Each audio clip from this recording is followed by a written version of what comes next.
Alright guys, so just showing you guys real quick, I got the pedals in. Like I said, you have to cut the gas and brake pedal.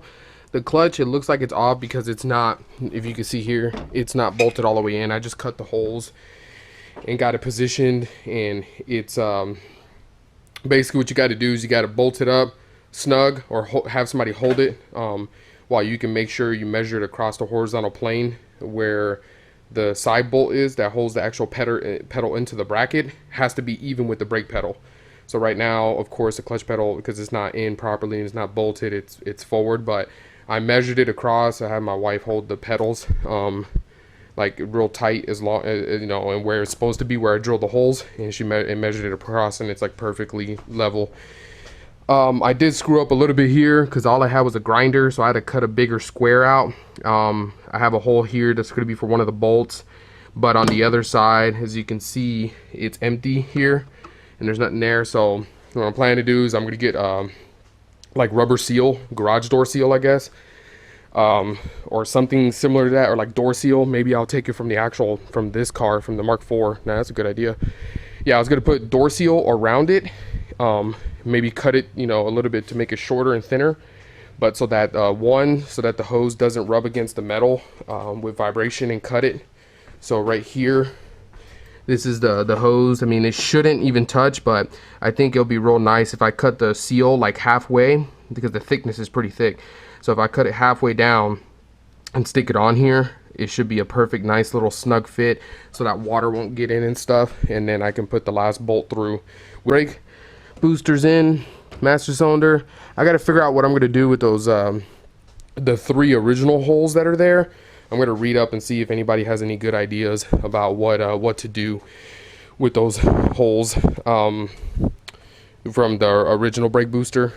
So because I really don't want, because now that I have the, oh, let me go back. So if you guys have noticed, I actually cut the rain tray out. This is where the rain tray goes all the way up, and it comes out to about here, so that when the rain comes in, it doesn't go against the bulkhead. Primarily for, I'm guessing, even if you have a stock Mark II, then it potentially could be an issue. But I think what I'm going to do is I'm going to get or a lot of stuff, not everything, just kind of mounted in place with a couple bolts inside, and then I'll know exactly which holes I'm going to be using and which ones I'm not, and I'll probably end up getting some metal plates welded over those holes because of the fact that I don't have a rain tray anymore.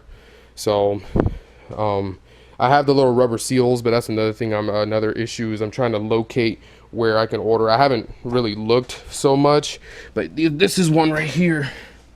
So this is like these little rubber seals, and they go, you know, like here, and they seal it off, seal off all the holes from rain. So I need to locate like a kit or something. I haven't even tried too much, so that's why I was kind of like not worried about the welding in. Or here to go. Here's a good example. Here's one of them, rubber grommet right here. So they work really well. So I know this is good for my heater core. This is for my AC, and then some of these small ones I'm not going to be using anymore. Like for example, this one right here that goes up here. That's, I think, for my clutch or something like that. And one of these original ones up here was also, I think it was this one, it was this hole right here was for the clutch, the actual clutch cable to go through. I'm pretty sure, if I remember correctly, it was that one.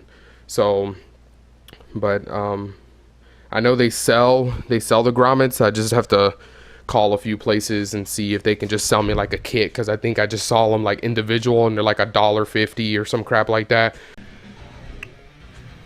What up, everybody? So about to pull the motor. Just showing you that real quick. Nothing special there. Just got done finishing pulling the axles out, like unbolting them and everything, and about to get ready to pull it. I just gotta remove this mount and the other mount on the other side, and she's ready to come out.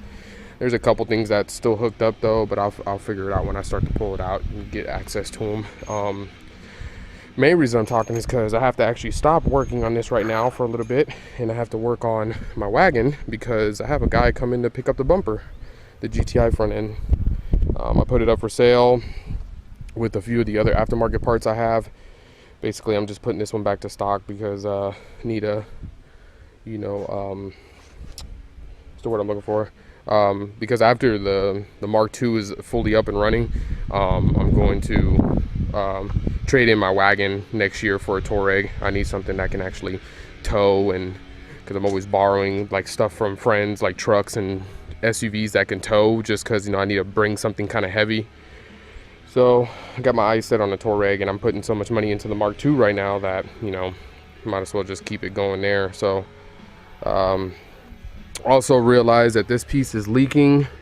I haven't looked it up yet, but it's something to do with the cam, you know, of course, because it's right on the end of the cam. So not sure what it does though. So haven't really read up on the ALH weight that much, so just more concerned about pulling it out and getting it cleaned up and everything, and trying to figure out maybe where some of these leaks are coming from, because on the back side of the head on the corner, I'm pretty sure it's the valve gasket that's been leaking.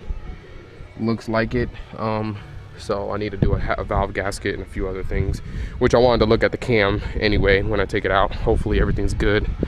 And then the turbo's leaking, like I mentioned before, so that has to get it removed after I get the motor out and sent out to get either, haven't decided what I'm going to do yet, either rebuild it, just like a stock rebuild, or like a real minor upgraded rebuild type deal, because I'm not trying to go for power or anything in this car. I'm just trying to go for reliable daily driver. So the other thing I wanted to mention is I actually found a few guys on TDI Club that actually were able to wire the cluster, which is right here, directly from the cluster to the CE2 wiring. So if you guys are not familiar, CE2 is like a Central Electric 2, and that's what Volkswagen turned to from, like, I think it was like 89, 90-ish, all the way up to like 99, 98, something like that. And so there's a lot of cars that fall in that category, and I found a guy that did a 1.8T build, which is real similar wire harness to what I already have, because they're both Mark IVs, and he actually shows you what pins to go to from the cluster harness to the CE2 fuse box.